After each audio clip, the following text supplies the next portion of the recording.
Welcome dear student in my YouTube channel professor Bhatia. बच्चे आज हम डिस्कस करने वाले हैं अपने स्ट्रेट लाइन सीरीज का लेक्चर नंबर 12, जिसके अंदर हम तीन इंपॉर्टेंट चीजें डिस्कस करने वाले हैं। सबसे पहले है फुट ऑफ परपेंडिकुलर, सेकंड है image of point, 10 some special cases based on it. हालांकि कुछ डिफरेंट भी है लेकिन ज्यादातर इसी से बेस्ड है। तो बच्चे मैं अगर ये बात करूं फुट ऑफ परपेंडिकुलर की, तो फुट ऑफ परपेंडिकुलर ऑलरेडी हमने कन्वेंशनल मेथड से डिस्कस कर रखा है और इमेज ऑफ पॉइंट भी हमने कन्वेंशनल मेथड से डिस्कस कर रखा है। यानी कि आप मेरे पीछे के लेक्चर देखोगे बच्चे, तो उसके अंदर हम foot of perpendicular and image of point on a line को हम डिस्कस कर चुके हैं। इमेज जो है हमारा फंडामेंटल लेक्चर्स के अंदर भी डिस्कस हुआ है।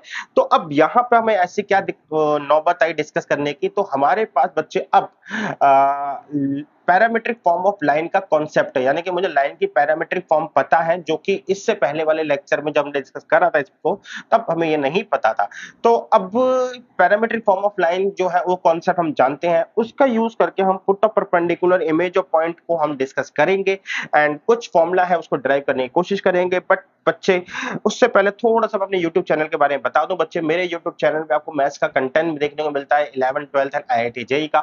अगर आप अपने बोर्ड एग्जाम की प्रिपरेशन कर रहे हैं बच्चे, या अपने जेई एग्जाम की प्रिपरेशन कर रहे हैं, तो मेरे चैनल के साथ जुड़ के अपने इन प्रिपरेशन को बहुत अच्छे से कर सकते हैं। बच्चे हर चैप्टर की एक प्लेलिस्ट आपको देखने को मिल जाएगी। तो चलिए बेटा, हम सबसे पहले फुट ऑफ परपेंडिकुलर की बात कर ले। तो फुट ऑफ परपेंडिकुलर का मतलब होता है एक लाइन जब दूसरे लाइन पे परपेंडिकुलर डालती है, तो उसका जो इंटरसेक्शन पॉइंट होता है, ठीक है ना, या जहां बोले कि जिस पॉइंट पर परपेंडिकुलर बोला है पड़ा है, उसे ही फुट ऑफ परपेंडिकुलर बोलते हैं।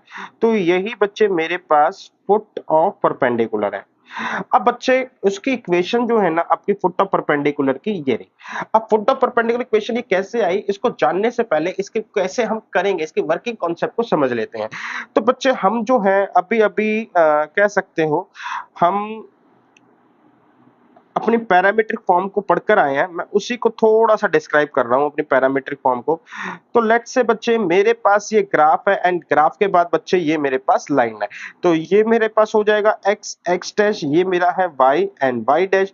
तो ये जो लाइन है, सपोज कर लो इस पे कोई पॉइंट है p जिसका कोऑर्डिनेट है x1 y1, यहाँ पे कोई q कोऑर्डिनेट है जिसका है x and y।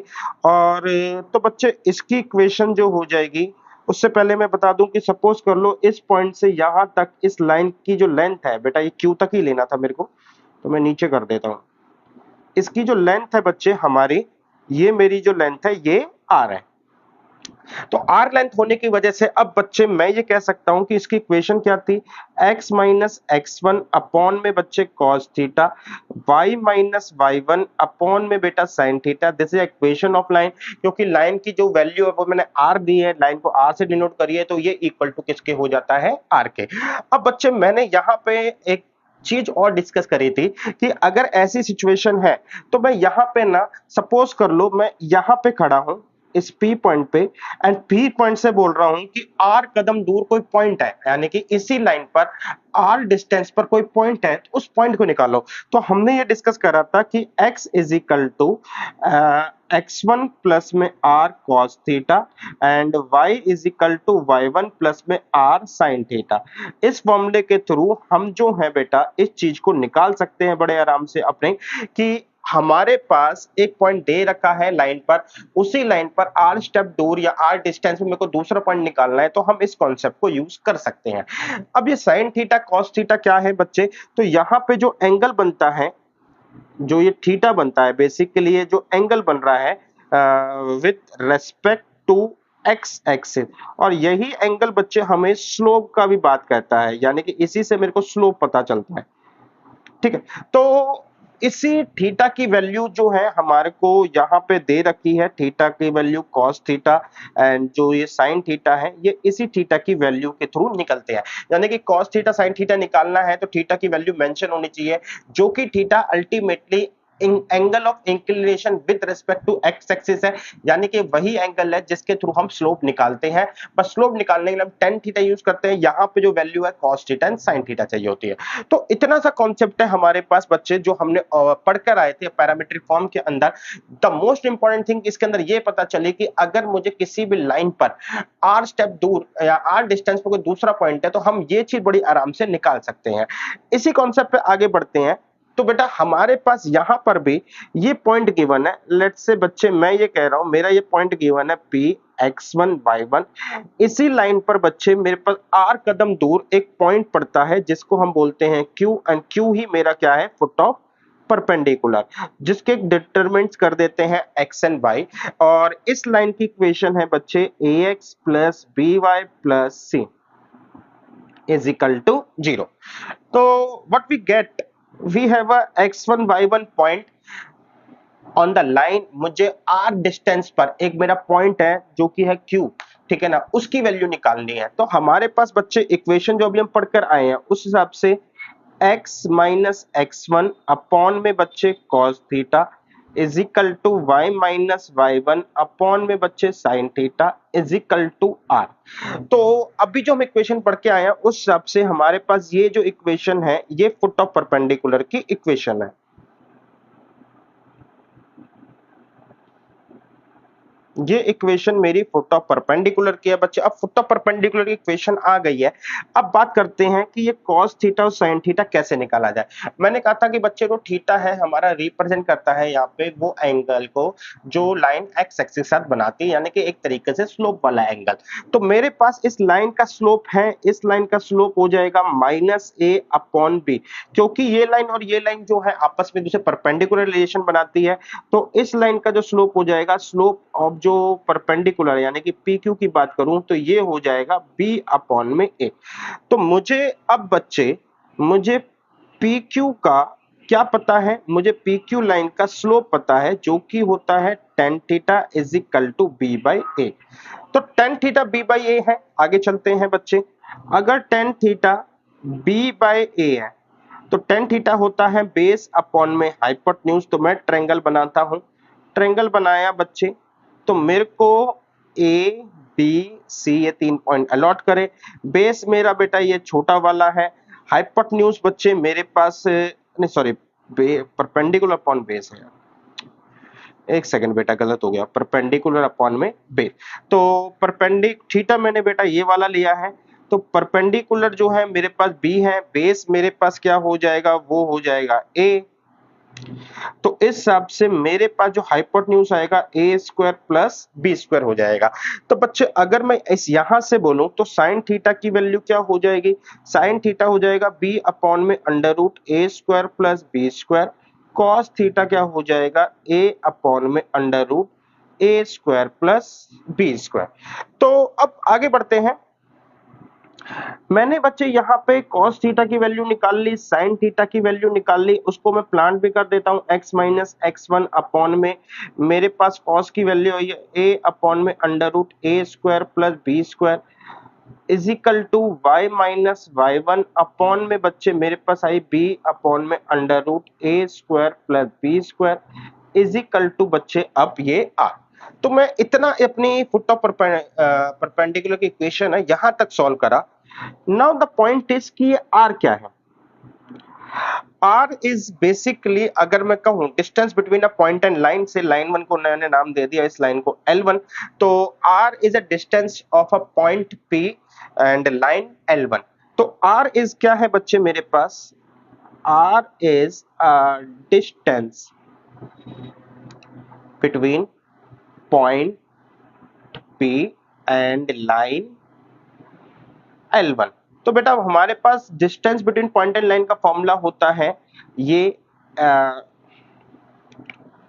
A x1 plus B y1 plus C upon में बच्चे under root A square plus B square.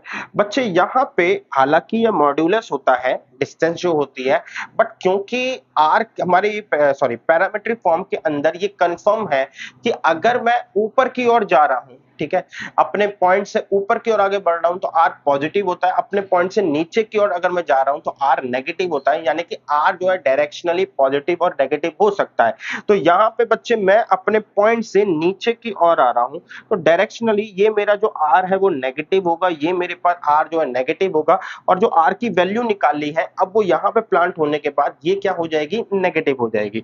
तो मैं क्या करता हूं बच्चे, मैं इसको सिलेक्ट करता हूं, मैंने अपनी जो वैल्यू निकाली हुई है कॉपी एंड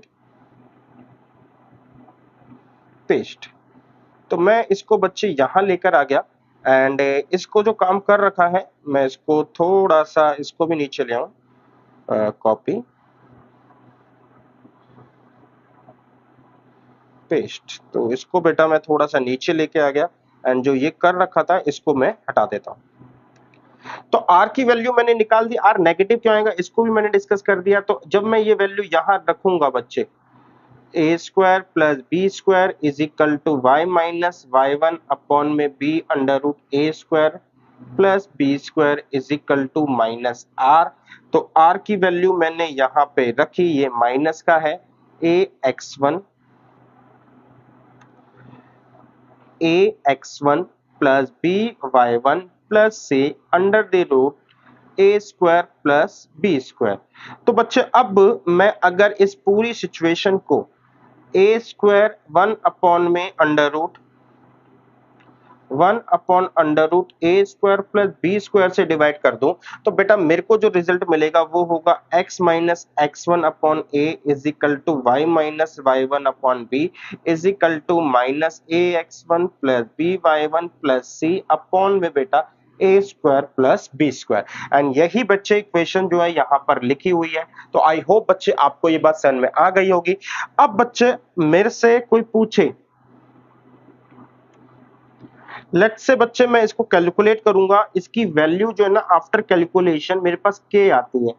तो मेरे से कोई पूछेगा कि फुट ऑफ परपेंडिकुलर क्या होगा, तो मैंने कहा मैंने ना पूरा फॉर्मूला निकाल रखा है, इक्वेशन ऑफ लाइन निकाल रखी है। तो x की वैल्यू हो जाएगी बच्चे मेरे पास माइनस ए के plus x one and y की वैल्यू हो जाएगी माइनस बी के प्लस वाई वन। तो that means x is equal to x1 minus ak and y is equal to y1 minus में bk। तो ये है हमारा कॉन्सेप्ट और इस तरीके से हम अपने फुट ऑफ परपेंडिकुलर की वैल्यूज को निकालते हैं। तो आई होप बच्चे आपको ये बात समझ में आए कि किस तरीके से ये हमारे फुट ऑफ परपेंडिकुलर का फॉर्मूला बना। कॉन्सेप्ट पूरा का पूरा बच्चे यहाँ पे हमारे पास पैरामीट्रिक फॉर्म ऑफ लाइन का लगा है, तो बहुत बड़ा अलग सा नहीं है। अगर वो कॉन्सेप्ट समझ में आ गया तो यही यहाँ पे भी सेम कॉन्सेप्ट है। तो अगर मैं कहूं तो बेसिकली हमने एक तरीके से कुछ कैलकुलेशन चाहिए जो बेसिकली मिलती जुलती है distance between a point and line की फॉर्म से। ठीक, अब आगे चलते हैं।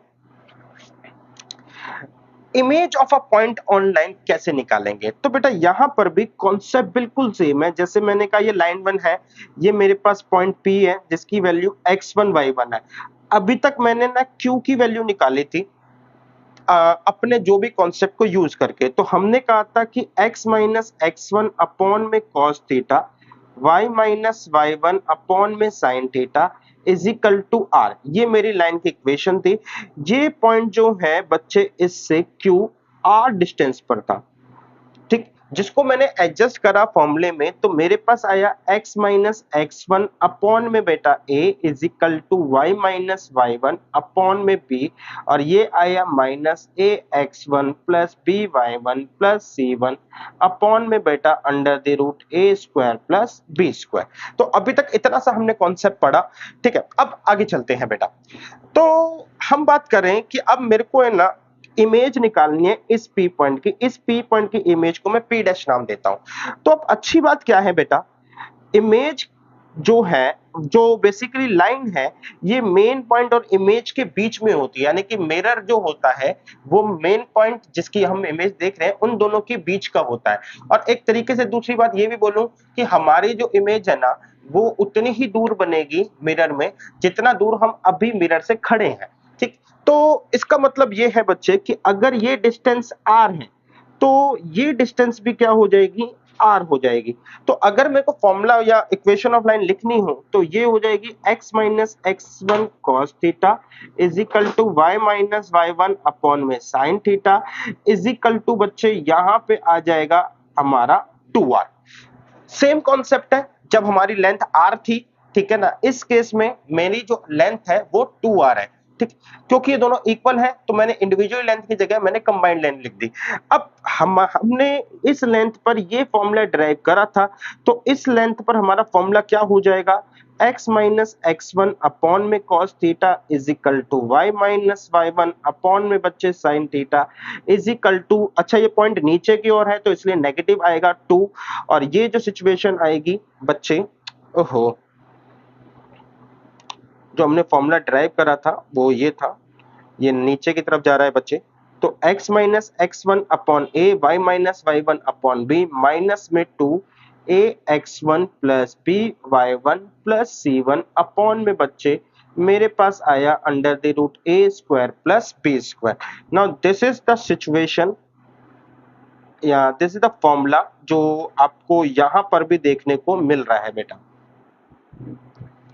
तो यही फॉर्मूला बच्चे आपको यहां देखने को मिल रहा है, and formula is very easy, क्योंकि जो बहुत सिंपल कॉन्सेप्ट है, जो इमेज है ना वो फुट ऑफ परपेंडिकुलर से इक्वल मतलब दूर होती है, तो दैट मीन जो लेंथ है बच्चे वो हमारी क्या हो जाती है, ट्वाइस हो जाती है, इसलिए आपको सेम फॉर्मूला देखने को मिलता है और यहाँ पे बच्चे हमारे पास 2 मल्टीप्लाई होता है। आई होप बच्चे आपको एक कॉन्सेप्ट समझ में आ गया कि किस तरीके से हम फुट ऑफ परपेंडिकुलर निकाला। इमेज जो होती है फुट ऑफ परपेंडिकुलर से r कदम और दूर होती है, यानी कि टोटल डिस्टेंस 2r हो जाती है, इसलिए फॉर्मूले में भी 2 मल्टीप्लाई हो गया। आगे चलते हैं। When perpendicular bisector of a triangle is given, suppose कर लो बच्चे हमको है ना एक ट्रायंगल दे दें, ये मेरे पास एक ट्रायंगल है।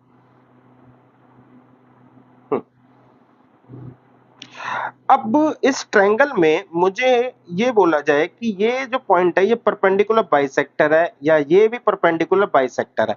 परपेंडिकुलर बाइसेक्टर होने के साथ फायदा क्या है बच्चे कि ये अगर परपेंडिकुलर है, पहली बात, साथ में बाइसेक्टर है, तो ये लेंथ और ये लेंथ हमारी बराबर हो जाएगी। इसको मैं a नाम देता हूं, इसको b और इसको c, तो इसको भी a नाम दे दिया, इस मतलब सॉरी ये भी लेंथ इक्वल है और ये भी लेंथ इक्वल है।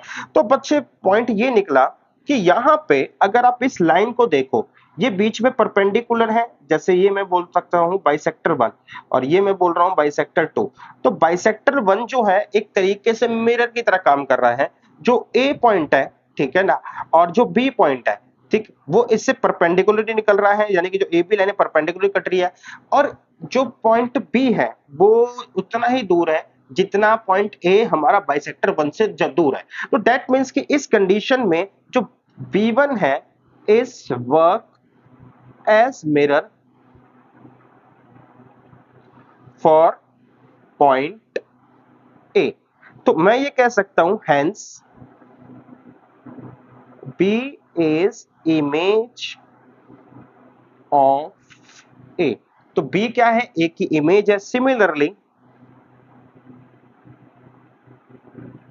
C is image of A, तो C भी क्या होगी बेटा, A की इमेज होगी, क्योंकि ये भी हमारे पास इतनी ही कदम दूर पड़ रहा है। ठीक है, आई होप बच्चे आपको ये बात समझ में आई, जहां पे B1 और B2 यहां पे एज अ मिरर वर्क कर रहे हैं। इसी कॉन्सेप्ट से थोड़ा सा आगे चलते हैं। अगर आपको अब एंगल बाइसेक्टर दे दिया जाए, द डिफरेंस इज कि पिछली बार बच्चे हमारे को जो दे रखा था वो था परपेंडिकुलर बाइसेक्टर, ठीक है, इस बार एंगल बाइसेक्टर नहीं बना है, इसलिए यहाँ पे जो लाइन आएगी वो एंगल से पास होगी, यहाँ पे भी जो लाइन आएगी वो इस एंगल से पास होगी, यानी कि बच्चे जो एंगल है उनको 2 इक्वल पार्ट्स में डिवाइड करेगी। यहाँ पे ये पॉइंट आया ए, यहाँ पे आया बी और यहाँ पे आया सी। अब बच्चे यहाँ पे कॉन्सेप्ट क्या बन रहा है, क्योंकि ये परपेंडिकुलर बाइसेक्टर है तो ये लाइन तो एज अ मिरर वर्क नहीं करेगी। इसको मैं बोल रहा हूं perpendicular bisector sorry angle bisector 1, ठीक है, एंगल बाइसेक्टर 1 और इसका नाम है एंगल बाइसेक्टर 2। 1 2 किसी भी रख लो बेटा, इससे फर्क नहीं पड़ता। द कॉन्सेप्ट इज कि बच्चे अब की बार जो बी है ना वो ए की इमेज नहीं है, ठीक है, क्योंकि ये एंगल बाइसेक्टर है, परपेंडिकुलर बाइसेक्टर नहीं है। लेकिन एक थ्योरम है उसके अकॉर्डिंग,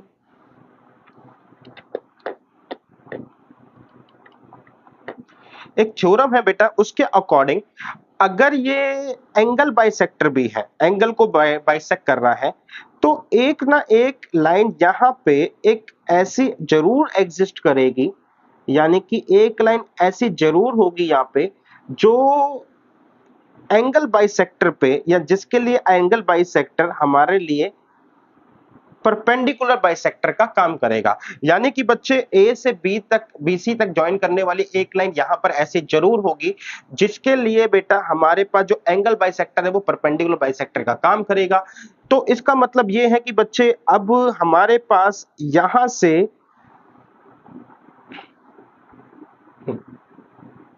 अरे पेन कहां गया, चलो इसी से बना लेते हैं। तो सिमिलरली बच्चे इस एंगल बाइसेक्टर के लिए भी एक ना एक लाइन ऐसी होगी जिस पर ये परपेंडिकुलर बाइसेक्टर का काम करेगा। तो दैट मींस कि बच्चे अब मेरे को सेम कॉन्सेप्ट पे जाना है कि अगर कोई लाइन ऐसी है जिसके लिए जो मेरे पास एंगल बाइसेक्टर है परपेंडिकुलर बाइसेक्टर काम करेगा, तो ये लेंथ और ये लेंथ आपस में इक्वल हो जाएगी।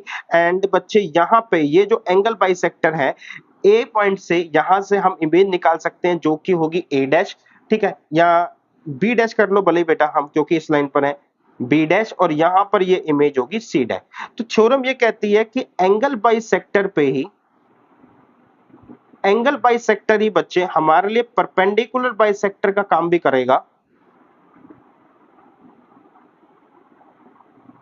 परपेंडिकुलर बाइसेक्टर का ये काम करेगा of for any line through point A. यानी कि बच्चे ए से निकलने वाली कोई ना कोई लाइन ऐसी होगी जिसके लिए एंगल बाइसेक्टर परपेंडिकुलर बाइसेक्टर का काम करेगा। और अगर ऐसा है तो मैं वापस अपने पिछले कॉन्सेप्ट को यूज करता हूं जहां पे मैंने ए और बी के बीच रिलेशन बताया था कि ए की इमेज बी है। तो यहां पे बेटा ये फिर एज अ मिरर वर्क करेगा। Hence A1 is work as mirror and its image A and A image is B dash and C dash on respectively angle bisector. I hope बच्चे आपको बात समझ में आई। तो इसमें बस एक कॉन्सेप्ट समझाना था, करने का तरीका एग्जैक्टली वैसा ही है। हम क्वेश्चन करेंगे तब आपको और ज्यादा क्लियर हो जाएगा। The finally when the median of a triangle is given. अब बच्चे इसका पीछे से कोई लेना देना नहीं है। अगर मेरे पास बेटा यहां पे मेरे पास सपोज कर लो मीडियंस गिवन है, let's say this is my median 1 and this is my median 2। तो मैं 1 2 किसी को भी नाम दूं इससे फर्क नहीं पड़ता। तो फिलहाल के लिए बच्चे मैं ये कह रहा हूं कि ये मेरी मीडियन 1 एंड ये मेरी मीडियन 2 है, ठीक। अब यहां पे क्या होगा बच्चे, यहां पे ये होगा कि अगर पॉइंट ए बी सी है से मैं कह रहा हूं कि मेरी median to Y is equal to M X plus C है। तो अगर मैं कोई भी पॉइंट बी पर लेता हूं, लेट्स से मैंने बी पे एक्स की वैल्यू अल्फा ली, तो वाई की वैल्यू क्या आ जाएगी बच्चे, वाई की वैल्यू हो जाएगी एम अल्फा प्लस सी, ठीक। तो इसको मैं ये कह सकता हूं कि बच्चे अगर मैंने कोई पॉइंट अल्फा लिया है तो दूसरा पॉइंट जो है वो अल्फा की रिलेशनशिप में ही आएगा, क्योंकि एक्स मैंने पुट कर लिया है। तो यहां से मैं कह रहा हूं कि मेरे को कोई फंक्शन मिल जाएगा in the form of alpha, ठीक है। सिमिलरली बच्चे अगर मेरे पास यहाँ पे एक वैल्यू गिवन है y, इसको 1 कर लेते हैं बच्चे, m1 c1 नहीं, एंड ये हो जाएगा is equal to m2x plus c2। तो सिमिलरली अगर मैं कोई पॉइंट बीटा लेता हूं बच्चे, तो मेरे पास जो अगला पॉइंट मिलेगा वो मिलेगा m2 बीटा प्लस सी। m2 बीटा प्लस सी में बच्चे ये मेरे पास बीटा है तो इसकी वैल्यू क्या हो जाएगी, मेरे पास फंक्शन की वैल्यू मेरे पास बीटा हो जाएगी। तो दैट मीन्स कि जो दूसरा पॉइंट है वो मेरा कोई ना कोई उस अल्फा या बीटा से रिलेटेड ही होगा। क्यों होगा, क्योंकि बच्चे ये जो पॉइंट बी है this also lie on a median 1 and sorry median 2 and the point C is also lie on median 1। अब ऐसी सिचुएशन में मेरे को A ऑलरेडी गिवन है, तो मैं ये कह रहा हूं B मैंने इस तरीके से निकाला, A और B का जो मिड पॉइंट है वो क्या है बेटा, A और B का मिड पॉइंट जो है वो M1 पे लाई करेगा एंड A एंड C का मिड पॉइंट जो है हमारे पास M2 पर लाई करेगा। तो मुझे करना क्या है बच्चे, मुझे B जो है वो सिंपल लिखना है X की फॉर्म में एंड मिड पॉइंट निकालना है, ठीक है ना। मिड पॉइंट जो है लाई ऑन करेगा M1 and mid point line on a P2, ठीक। तो फाइंड या मैं इसको ज्यादा बेटर लिख सकता हूं। स्टेप्स की अगर मैं बात करूं तो पहला आएगा right B in terms of x, find mid point of A B, mid point lie on M1 median. तो बस बच्चे ये स्टेप्स जो हैं हमें फॉलो करने हैं, ठीक है। अब आगे बढ़ते हैं, क्वेश्चंस के अंदर ये सारी चीजें क्लियर हो जाएंगी। तो सबसे पहला क्वेश्चन है, in triangle ABC A point दे रखा है, परपेंडिकुलर बाइसेक्टर दे रखे हैं, बीसी की इक्वेशन बतानी है। देखो कितना आसान काम है। सबसे पहले हम गए, हमने एक ट्रायंगल बनाया बच्चे, कोई नहीं, बहुत ज्यादा चौड़ा हो गया, कोई दिक्कत नहीं है, ठीक है। जिसमें से ए बी एंड ए सी जो है वो परपेंडिकुलर बाइसेक्टर दे रखे हैं, तो परपेंडिकुलर बाइसेक्टर दे रखे हैं, तो मैंने ये बाइसेक्टर लिख दिए और यहां से मैंने ये वाला बाइसेक्टर भी लिख दिया। थोड़ा सा 19-20 होगा बच्चे, समझ लेना, but this is a perpendicular bisector. तो ये पॉइंट है ए, ये पॉइंट है बी, ये पॉइंट है सी, ठीक है। परपेंडिकुलर बाइसेक्टर जो है ये वाला जो हो जाएगा x माइनस वाई प्लस 5, ये वाला हो जाएगा बेटा x plus 2y is equal to 0। तो मेरे को BC की इक्वेशन निकालनी है। तो बेटा अगर मेरे को B और C के कोऑर्डिनेट पता चल जाए, मैं आराम से निकाल सकता हूं BC की इक्वेशन। तो देखो बच्चे, और कैसे निकलेगी, 2 पॉइंट फॉर्म का यूज करके। तो मैं कह रहा हूं कि मेरे पास जो B है इस image of A on mirror. Mirror क्या है बेटा, x minus y plus 5 is equal to 0। तो हमने अभी अभी कॉन्सेप्ट यूज करके आए हैं x माइनस में, बच्चे x माइनस में x1 जो भी हमारा है पॉइंट, ठीक है। एक सेकेंड, मैं a के कोऑर्डिनेट लिख लेता हूं, 1 माइनस 2। तो मेरा हो जाएगा x माइनस 1 अपॉन में a जो है बच्चे मेरे पास 1 है, is equal to y plus 2 upon में बेटा minus b, and third this one is का first of all negative with symbol, and ये हो जाएगा a x1 यानी कि 1 इंटू 1 1, एंड माइनस 2 और माइनस प्लस 2 प्लस 5 अपॉन में बच्चे मेरे पास हो जाएगा a square minus B square यानी कि 2।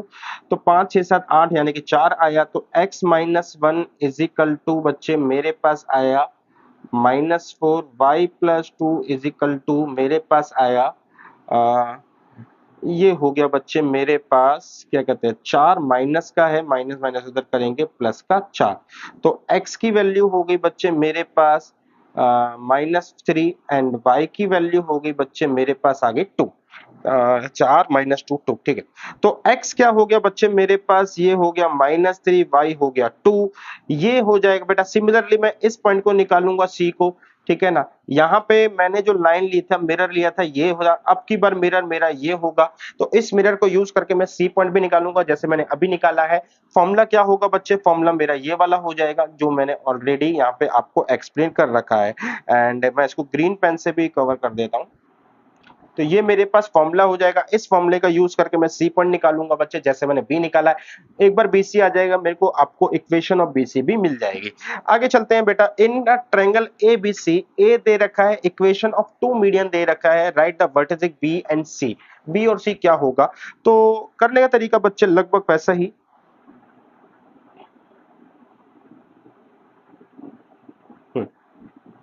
Now this time this is my median. तो मीडियन जो है वो बेसिकली सामने वाले से निकलेंगी, ठीक है, and this is my also a median. तो इस बार बच्चे मैं ये कह रहा हूं, हमने करने का तरीका था ये -2 5, ये मीडियन जो है ये है y is equal to x plus 3, ये मीडियन है 7y is equal to x plus 17। तो मैंने कहा मैं बी पॉइंट लिखूंगा, अगर बी पॉइंट में लेट्स से मैं x मान रहा हूं, x मान रहा हूं, तो बच्चे मेरे पास ये क्या आ जाएगा बेटा, y जो पॉइंट है वो इस रिलेशन को यूज करके आ जाएगा x प्लस 3, ठीक। एंड सिमिलरली बच्चे में c पॉइंट है, c पॉइंट को अगर x मान रहा हूं तो इस रिलेशन को यूज करके आ जाएगा बच्चे मेरे पास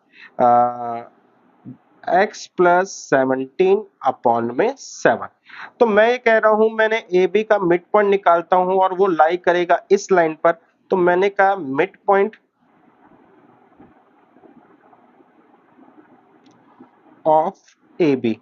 तो ए बी का मिड पॉइंट जो है मैं फिलहाल उसको अगर ई नाम देता हूं, तो ये निकलेगा बच्चे हमारे पास ई जो निकलेगा वो निकल जाएगा x प्लस टू अपॉन में टू, एक्स प्लस थ्री और five, x plus eight upon में टू। तो मेरे पास e निकल गया बच्चे। अब e के साथ साथ मैं ये कह रहा हूं बेटा कि दिस e, नाउ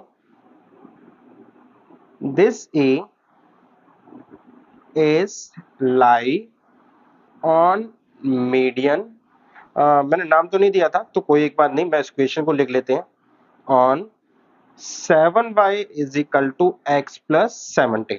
तो मेरी वैल्यूज जो आ जाएंगी बच्चे वो ये हो जाएंगी, 7y का कोऑर्डिनेट निकला है x प्लस एट अपॉन में two is equal to x plus two upon में two plus 17।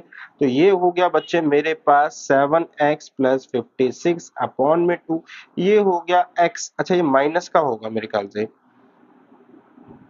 x plus to, तो ये माइनस का हो जाएगा, यहाँ गलती कर दी बेटा मैंने। तो ये गलती ठीक करते हैं बच्चे। अब यहाँ पर ये हो गया मेरे पास, ये हो गया माइनस का, तो अब ये आया x minus two plus 34 upon में टू, टू से टू कट गया, ये हो गया बच्चे 6x, ये आ गया मेरे पास माइनस का 24, तो x की वैल्यू मिल गई -4। y की वैल्यू क्या हो जाएगी अगर मैं यहाँ पे, तो y की वैल्यू इसमें 3 जोड़ के आएंगे यानी कि -1, तो इस पॉइंट के कोऑर्डिनेट हो गए -4 -1। तो ये मेरा बच्चे अब आंसर आया एंड आई होप कि बच्चे जैसे मैंने बी का कोऑर्डिनेट निकाला है तो ये यही वाली कंडीशन पर ट्रू कर रहा है, आप इसी तरीके से सी का कोऑर्डिनेट भी निकाल सकते हैं। ठीक, आगे चलते हैं। If one of the vertex of a square 3 2 और एक इसका डायगोनल दे दिया है, यानी कि मेरे को एक स्क्वायर मेंशन है बच्चे, मेरे को एक डायगोनल मेंशन है, then the find the centre of the square and the other vertices. तो मोस्ट इंपॉर्टेंट थिंग इज कि क्या ये 3 2 इसी लाइन पर है, क्योंकि डायगोनल जो होगा दो वर्टिसेस को टच करेगा एंड 3 और 2 डालने पर बेटा ये जीरो नहीं आ रहा, यानी कि ये पॉइंट अलग है, डायगोनल अलग है। तो मैं क्या करता हूं बेटा, सबसे पहले मैं बनाता हूं स्क्वायर। मैंने स्क्वायर बनाया बच्चे एंड स्क्वायर के अंदर मैंने दो डायगोनल ड्रॉ करे, एक डायगोनल है मेरे पास ये रहा, ठीक है, दूसरा डायगोनल मैं दूसरे पेन से ड्रॉ कर लेता हूं and I think the pink pen is best now this time. तो ये मैंने दो डायगोनल बनाए, यहां पे मैंने लिखा ये मेरे पास ए है, ये मेरे पास बी है, ये मेरे पास सी है, ये मेरे पास डी है। ए के कोऑर्डिनेट जो है मैं इसको 3 2 कर लेता हूं, अगर ये 3 2 पता है तो मेरे को 20 इस बार ये वाली लाइन पता है 3x plus 4y plus 8 is equal to 0। तो देखो बहुत आराम से मुझे है ना ये मिल जाएगा इसका सेंटर। कैसे, मैं ये कह रहा हूं बच्चे कि सेंटर निकालने के लिए, एक सेकेंड, इंफॉर्मेशन, हाँ ठीक है बेटा, इंफॉर्मेशन मेरे को पूरी है, फाइंड द सेंटर ऑफ। तो बच्चे अब अगर मैं कहूं यहां से मेरे पास ये फुट ऑफ परपेंडिकुलर का ही काम कर रहा है, और अगर फुट ऑफ परपेंडिकुलर का काम कर रहा है तो मैंने अभी अभी पढ़ के आया x माइनस थ्री अपॉन में बेटा 3 is equal to Y minus four upon में बेटा मेरे पास आएगा 2 इज इक्वल टू, हमारे पास बच्चे ये जो अब लेंथ है ना r ऊपर की ओर जा रही है, तो दैट्स वाई मैं ये लेंथ अब मेरे पास क्या होगी, पॉजिटिव होगी। तो पॉजिटिव होगी तो ये हो जाएगा ए एक्स वन, यानी कि 3 इंटू 3 9 प्लस में बी बाई वन, 4 दूनी 8 प्लस में 8 अपॉन में बेटा ए का स्क्वायर एंड बी का स्क्वायर, यानी कि 3 का स्क्वायर प्लस 4 का स्क्वायर। तो मेरे पास जो रिजल्ट आया वो आया x minus three upon three is equal to Y minus four upon two is equal to 9 9 8 8 16 और 9 25, 16 और 9 25, तो ये दोनों आपस में कट गए, तो मेरी वैल्यू आई x minus three upon three y minus four upon two is equal to 1, जो कि आया 3 एंड 3 6, ये आया 6, y की वैल्यू हो गई 6। तो बेटा जो मेरे को सेंटर मिला वो जो है वो क्या है बच्चे, मेरे पास 6 6 है, ठीक है। जिस हिसाब से मेरे को सेंटर मिला है अब मेरे को सी कोऑर्डिनेट निकालना है, तो ये लेंथ भी बेटा अब फर्दर आर कदम ही दूर है, क्योंकि ये सारे जो है आपस में बाइसेक्ट करते हैं, पहली बात तो। दूसरी बात परपेंडिकुलर भी होते हैं, इनकी लेंथ भी बराबर होती है। जो मिड पॉइंट है जिनका, वो मतलब जो सेंटर है जब मिड पॉइंट वर्क करता है, बहुत सारी स्क्वायर के अंदर प्रॉपर्टीज है। तो इसलिए मैं ये कह रहा हूं कि मैंने जो ये लेंथ निकाली थी, अब की बार इस केस में सिंपल 2 से मल्टीप्लाई हो जाएगी। तो मेरे पास अगर सी के कोऑर्डिनेट निकालने हैं, ठीक है ना, कोऑर्डिनेट सी, तो सी के कोऑर्डिनेट निकालने के लिए ये हाल तो सेम ही रहेगा बेटा, -4/2, ये भी मेरी प्लस की रहेगी।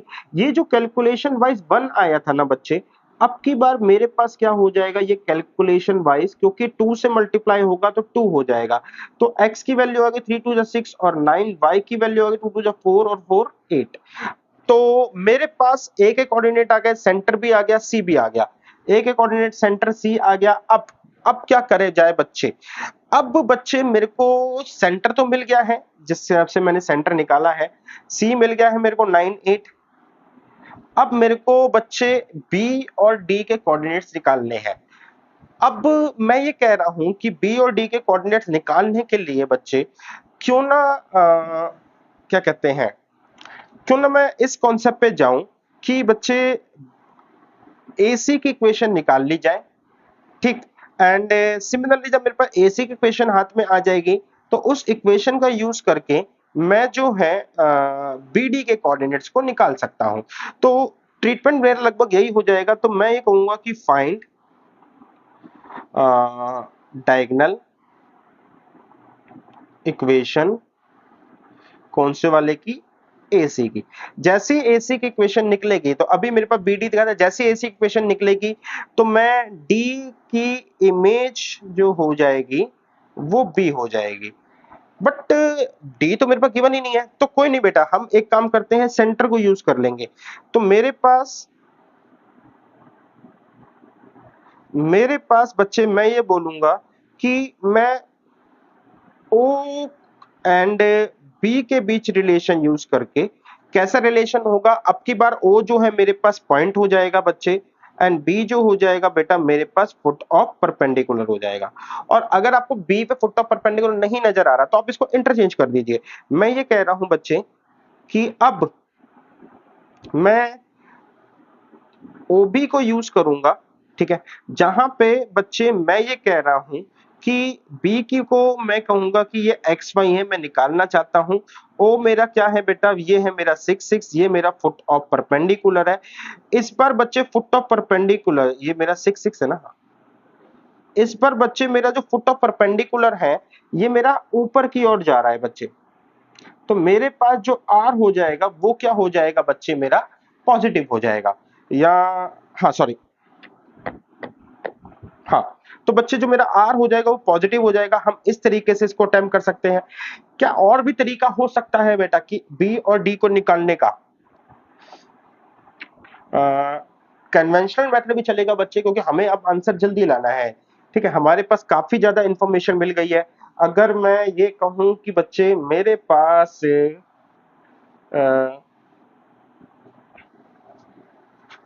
हम्म हम्म अगर मैं कहूं ये मेरे पास 5 लेंथ है, ये डी आ गया।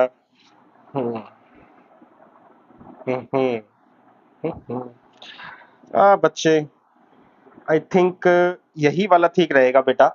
आप इसी मेथड को अप्लाई करना, नहीं तो बेटा और भी तरीके हैं। जैसे अब मेरे पास जो ओ पॉइंट है, एज अ मिड पॉइंट भी वर्क कर रहा है for the point B D, ठीक है। इसके अलावा जो बी और डी है, जो भी मेरे पॉइंट निकलेंगे वो 3x प्लस 4y प्लस 8 पर भी लाई करेंगे, इससे भी हमारी इक्वेशन बनेगी और हमारे आंसर आ सकता है। तो मेरे ख्याल से बच्चे ये वाला तरीका थोड़ा जल्दी रहेगा, जब जैसे हम इक्वेशन निकाल लें और अपने इस कॉन्सेप्ट को दोबारा यूज करें, ठीक। आगे चलते हैं। हमारे पास बेटा ये लास्ट क्वेश्चन है, find the locus of image. इस बार जो कॉन्सेप्ट आया लोकस का आया है, हमें उस इमेज की लोकस बतानी है जो इस वेरिएबल पॉइंट से बनती है जहां पे ये line as a mirror work कर रही है। तो ये जो है मेरे लिए लाइन जो है एज अ मिरर वर्क कर रही है, तो ये मेरे लिए लाइन है।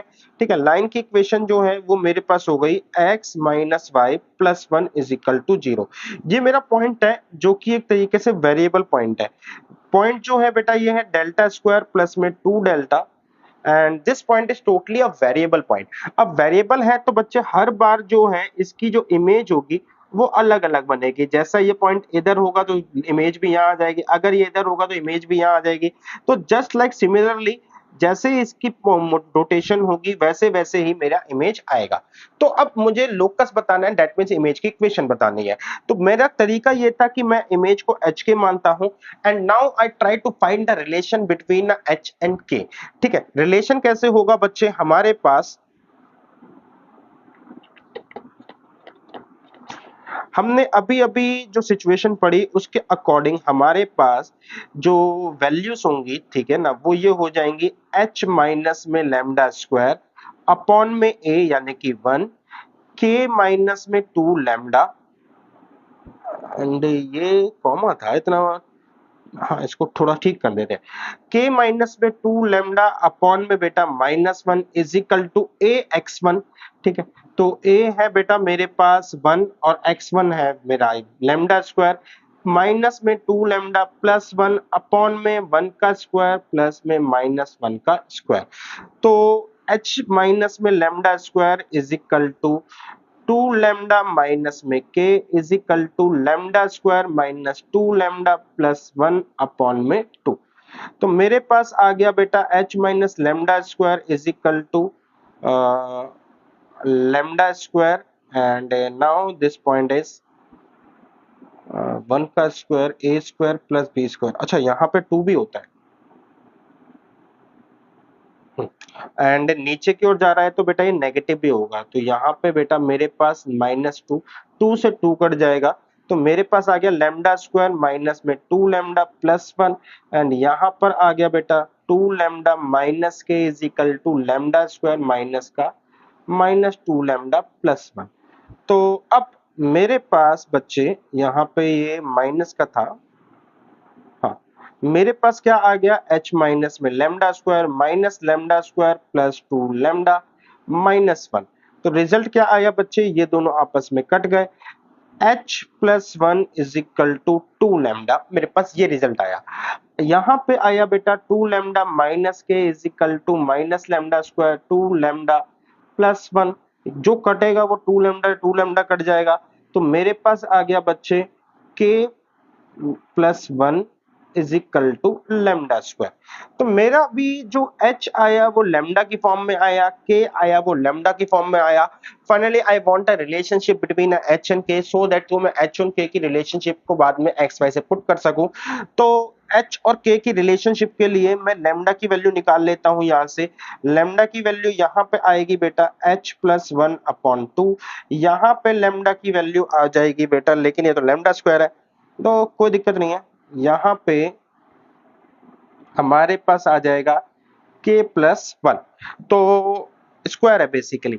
तो कोई नहीं, हम इसको भी स्क्वायर कर देते हैं, इसका स्क्वायर लिया, यहाँ पे हमने स्क्वायर कर दिया, दोनों आपस में बराबर है, दैट मीन्स h प्लस 1 का स्क्वायर अपॉन में बेटा 2 is equal to k plus 1। तो h square plus 1 plus 2h is equal to मेरे पास आ जाएगा 2k प्लस 2, ये हो गया बेटा h square plus 2h minus 2k is equal to 2 में से 1 गया 1। Now this is the relationship between h and k। Finally मैं इस रिलेशनशिप में x की जगह x डाल देता हूं। क्यों डाल देता हूं बेटा, इसका रीजन ये था कि यहाँ पे जो भी पॉइंट्स होगा इस लोकस में उस कंडीशन को सेटिस्फाई करेगा, और उन सारे पॉइंट्स को मैं वेरिएबल पॉइंट्स के थ्रू शो कर देता हूं, या उन सारे पॉइंट्स को एक वेरिएबल पॉइंट शो रिप्रेजेंट करता है, that is x and y। तो यहाँ पे हो गया 2y इज इक्वल टू 1। तो ये मेरी इक्वेशन आ गई। अब बस बच्चे यहीं पे मेरे को लोकस बताना था, लोकस का मतलब यही होता है। आई होप बच्चे आपने इस लेक्चर को एंजॉय करा होगा और काफी कॉन्सेप्चुअल चीजें समझी होंगी। मिलेंगे बहुत जल्द बेटा लेक्चर नंबर 13 में, फिलहाल इस लेक्चर में इतना ही।